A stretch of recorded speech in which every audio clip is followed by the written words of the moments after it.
प्रणाम गुरुजी। जी राधे राधे। मैं राधे राधे। मैं गौरी तिवारी यहाँ थाना हीरानगर में ही पदस्थ हूँ।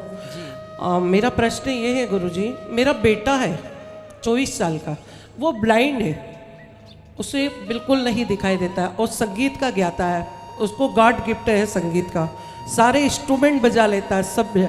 मुझे सर्विस में रहते उसको बहुत आगे जाना चाहिए था, मुझे पहुंचाना चाहिए था, लेकिन सर्विस में रहते मुझे टाइम मिला नहीं, मैं उससे परफेक्ट टाइम नहीं दे पाई।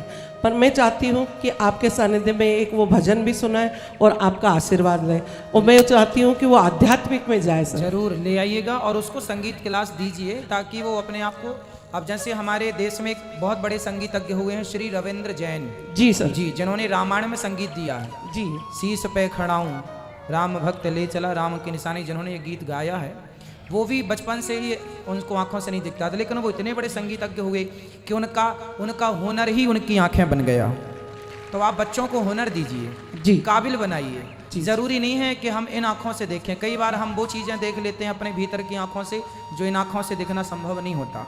तो आपके बच्चे का यदि रुझान संगीत में है तो ये श्रेष्ठ है। वो सारे इंस्ट्रूमेंट बजा लेता है, उसको सब गॉड गिफ्ट है। और संगीत का टीचर भी आसरा चैनल में, आसरा संस्था में जो मूक बधिर बच्चे होते हैं उनको वो संगीत सिखाता है। तो ले आना, ये दास भी दर्शन करेगा। जी गुरुमान, खुश रही, खुश रही। राधे राधे गुरु जी। जी गुरु जी, मेरा सवाल है आप कि गुरु मंत्र के क्या क्या फायदे होते हैं जीवन में, आप बता दीजिए। किसके? गुरु मंत्र लेने के। गुरु मंत्र लेने के फायदे, गुरु मंत्र लेने के फायदे ये होते हैं बेटा कि हमें पढ़ने से क्या फायदा मिलता है, हमें स्कूल क्यों भेजा जाता है, स्कूल जाने के क्या फायदे हैं बताओ। सर शिक्षा मिलती है, स्कूल में शिक्षा मिलती है और मंत्र लेने के बाद संस्कार मिलते हैं। संस्कार जरूरी है।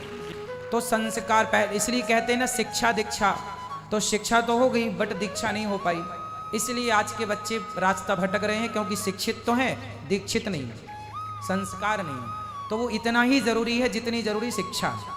जी गुरु, प्रणाम गुरु जी। खुश रहिए।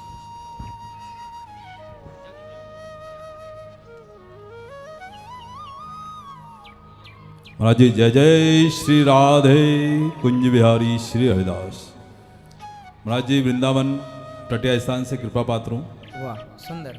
महाराज जी ध्यान में बैठता हूँ माला लेके, जब मंत्र का जाप करता हूँ, विचरण वृंदावन का ही रहता है, पर विचरण करते करते करते गुरु मंत्र छूट जाता है, पर विचरण मेरा चलता रहता है वृंदावन का, पर गुरु मंत्र मेरा छूट जाता है और फिर विचरण, और फिर समय भी निकल जाता है मेरा माला का। तो महाराज जी इसके लिए क्या अच्छा है भगवान का, यदि आपका मन वृंदावन में है तो यही सबसे अच्छी बात है। और नाम तो काम, जैसे आप यहाँ बैठे थे उस समय भी आपकी श्वासों में, आप हमसे बात करें या बिस्तर पर जाकर सो जाएं, हर समय आपकी सांस चलती है, उसी तरह भगवान नाम चलना चाहिए। और वो मंत्र धीरे धीरे अभ्यास से होगा, है ना। और आप वृंदावन में रहते हैं अपने मन से, तो बहुत अच्छी बात है। आपका मन यहाँ वहाँ ना भटक के वृंदावन जाता है, ये सबसे अच्छी बात है। तो अपने मन से कहो कि तू जा बिहारी जी का दर्शन करता रहे बस। मुझे भी आया था आपसे आशीर्वाद लेने, वृंदावन भी आपसे मिला था। मुझे एक प्रश्न और है मेरा कि तुलसी माला और रुद्राक्ष की माला बताते हैं साथ में नहीं पहनना चाहिए, पर अपने वृंदावन में तो पहनते हैं, इस स्थान में भी बोलते हैं कि पहनते हैं। देखो ऐसा है कि जो भगवान शिव हैं, भगवान शिव किसका ध्यान करते हैं? भगवान श्री कृष्ण का जब जन्म हुआ तो भगवान कृष्ण को देखने के लिए भगवान शंकर भी आए कि नहीं?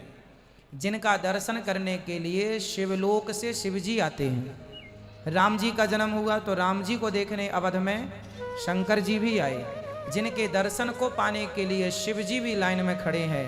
ऐसे भगवान को जब हृदय में बसा लिया तो जो शिव जी की आराधना करता है, जो शिव जी की पूजा करता है, वो शिव जी की पूजा करने के बाद ही भगवान कृष्ण और राम की पूजा, श्रीमन नारायण की पूजा करने का अधिकारी होता है। तो जब आप नाव से किनारे पहुंच जाएंगे तो नाव अपने आप छूट जाएगी।